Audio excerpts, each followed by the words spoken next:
Hi everyone, this is Paul here from the Magdalene Centre. Today I'm doing the astrology report for Chiron Retrograde in Aries, which begins on the 8th of July and finishes on the 12th of December. I'll be outlining the kind of themes and lessons of this particular retrograde and giving an overview of what it all means. Before I do that, I just want to clarify, as I always do, that the astrology doesn't control our lives. It gives us a framework to help us understand what is unfolding around us. It gives us a way of understanding where the opportunities for growth are and the kind of lessons to be learning are. But for us to actually grow from it and to learn from it, it requires that we put it into practice, that we take action in line with the astrology to make the most of the opportunities for growth, but also make sure that our actions are guided by wisdom and not just egoic impulses.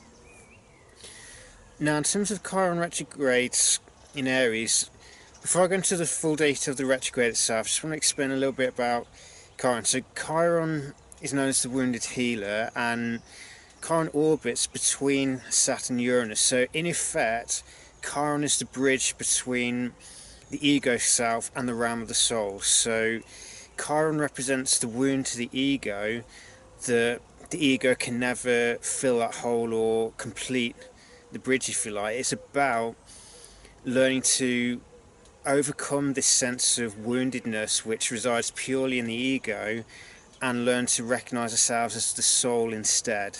So Chiron was in mythology was a centaur, and during a battle he was accidentally shot in the animal sides in the rear leg by a poisoned arrow from which he couldn't heal from due to the nature of the poison. With the arrow puncturing the animal self, this symbolizes the fact that any sense of woundedness resides in the ego. There's the kind of sense of identity that we've built up in order to interact with the world around us. This identity isn't the real self, as it were. So this is the kind of a key concept that we need to grasp in order to learn what Chiron is trying to teach us and to gain the kind of wisdom that allows us to break free of this sense of woundedness. So Chiron in Aries is about the wound to the ego, or the wound to the sense of the I am, if you like. So what this means in practice is where, for whatever reason, we may struggle to have because Aries is about asserting our own identity and asserting our own existence, if you like. With Chiron in Aries, it's highlighting where we may have this deep unconscious sense that we don't exist, as it were. But as I said, this is about the wound to the ego, and in reality the ego is all illusions. So in some respects that perspective is truthful, but it requires that we separate our identity from the ego and recognize that it is purely a sense of self that we've built up through conditioning that is there to, in effect, allow us to interact with the world around us, because without the ego we wouldn't be able to interact directly. But the ego should never be in control. It's just there as a means to protect us, or protect us from physical harm, if you like, physical death. But in and of itself, the ego should never be in control or be in command, because the egoic desires are almost always motivated by fear and a desire to try and control other people. But our fundamental nature is not fear. At the highest level, if we've done the spiritual work, we recognise that the fear is just conditioning. It just stems from the ego side. It's not something that stems from the soul, which is our true self. So a key lesson during Chiron retrograde is to become aware of where the ego is keeping us playing small or trying to stop us from growing by identifying with a wounded sense of I am and leading us to use very disempowering terms after the phrase I am, because I am is an identity statement. So whatever words we use after the phrase I am has a power to significantly affect our way of perceiving ourselves and our willingness to take action in the world to manifest the goals that align with who we are. Because Aries is one of the core gifts of Aries is courage, the willingness to take action in the face of fear to make things happen.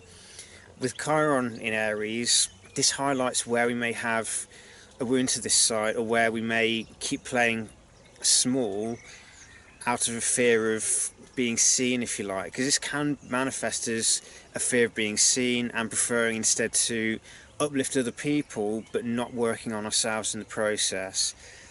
And with Chiron, the two kind of poles that we may identify with is either the eternal victims that are always thinking that everything's happening to us as opposed to things are happening to try and wake us the hell up, or we may identify as the wounded healer and we seek to focus all our energy on helping other people without doing anything to heal the sense of woundedness within us. So either both of them are just coping mechanisms that do not do anything to heal and transform that sense of woundedness. The only way to truly heal it is to rise above it, is to learn to take a step back and observe our inner dynamics objectively. So it's about cultivating that detachment, that inner spaciousness that allows us to see the ego for what it is, allows us to recognise the dramas that it's playing in order to assert its sense of existence and a sense of importance, or that it matters. But in truth, the ego is just an illusion, albeit a necessary one in order for us to navigate the world around us, which is all based in illusion anyway.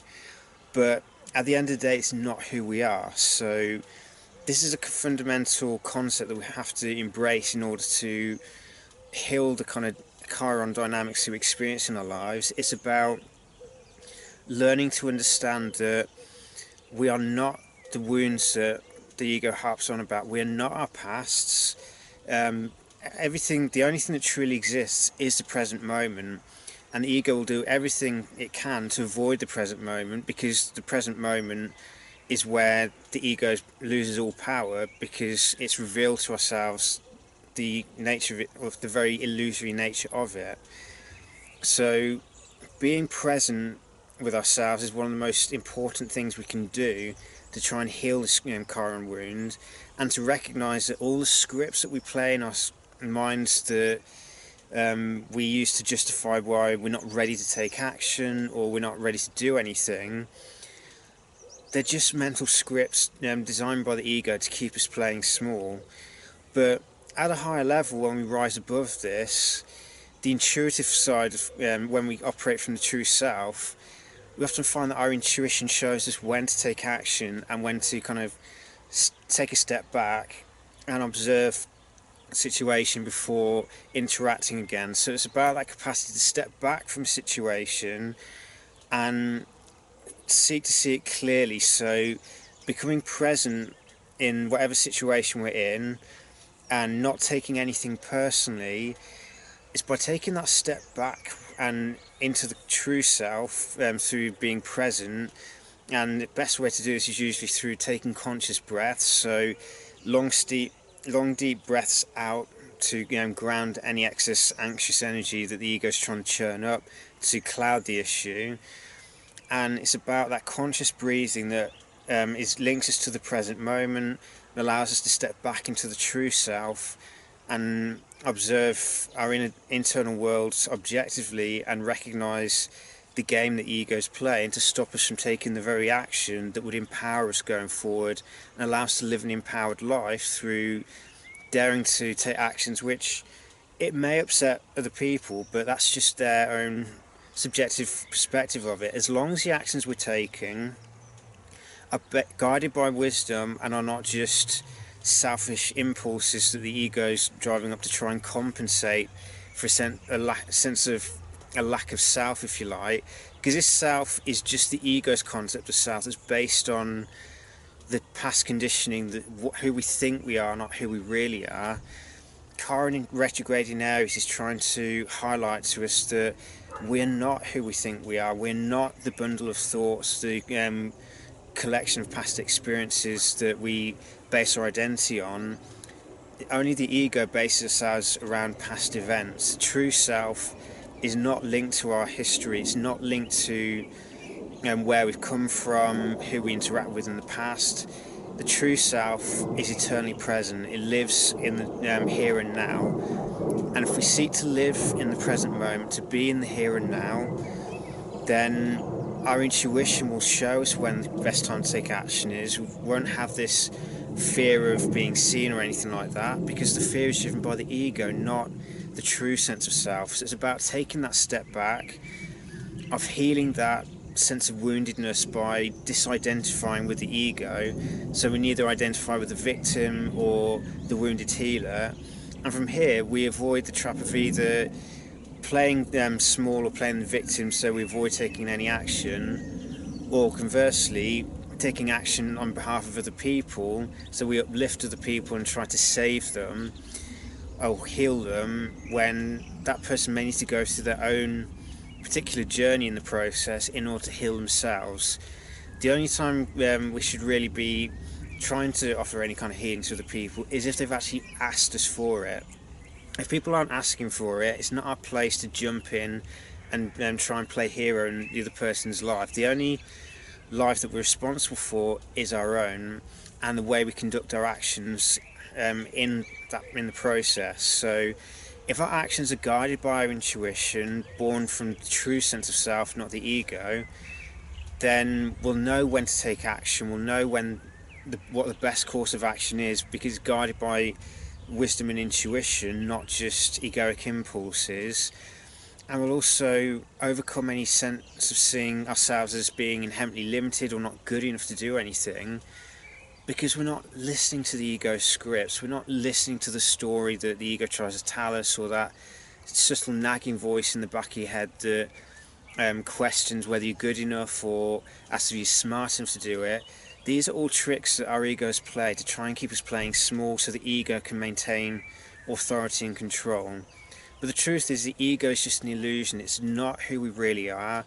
It's just the vehicle, in effect, that allows us to interact with the world around us. But in and of itself, it's nothing. The true self, which is pure consciousness, it simply uses the ego as a way to interact with the world around us. But ultimately, the ego has no real authority in life. And if we're giving it authority, then we end up playing small, and we end up identifying with these disempowering scripts in the head that allow the ego to express dominance, and we end up being that impulsive and conscious self. But the true self is not like that. The true self is based in love. So if we're experiencing fear in our lives, if we're playing small out of fear and anxiety, just remember that these are the scripts the ego is playing, and it's not who we really are.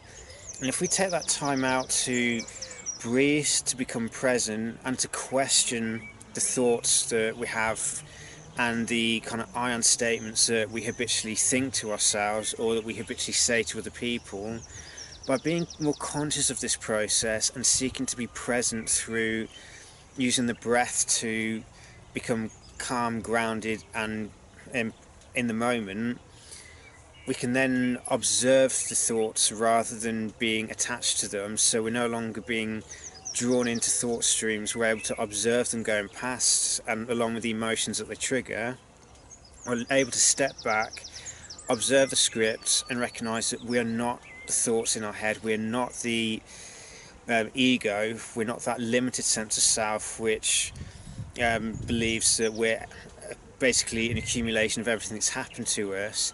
It's instead recognizing the true self is infinite. It's not the limited sense of self that the ego would have us believe, and that we have the capacity to achieve the goals that will empower us, that will allow us to live a life of freedom, so we're no longer bound by other people's expectations, or we're no longer bound to the system of the world. We're instead empowering ourselves through freeing the mind of old conditioning, and turning the mind into a tool that aids the soul rather than a weapon against the soul. So it's turning the mind into an ally to disidentifying from the wounds. So there's a fair bit to take on board there, but the most important thing to remember during this time is to be very mindful of the influence the ego has on our belief of what we're able to accomplish and what we're able to achieve. And it's recognising that we are not our egos, we're not the wounds from the past that made us believe we don't exist, as it were, and we don't have to try and prove our own existence through trying to dominate over other people. The true sense of self is all about being. It's not about thinking, it's not about having to do everything to assert ourselves. The true self resides in the present moment. It's about being, and action arises from guidance or the intuition from the true self, which will show us where the course of action we need to be taking is to fulfill the kind of, or in order to learn the key lessons that we've decided to embrace in life, and so that the actions that we do take are guided by wisdom, so that it's right action and right thinking. It's about doing what is right, not out of duty as it were, but out of wisdom. It's not doing it to appear noble or to appear wise. It's allowing wisdom to guide our actions so that we're doing it because we know it to be right and it will empower us, not because we're trying to gain some kind of social currency or social credence.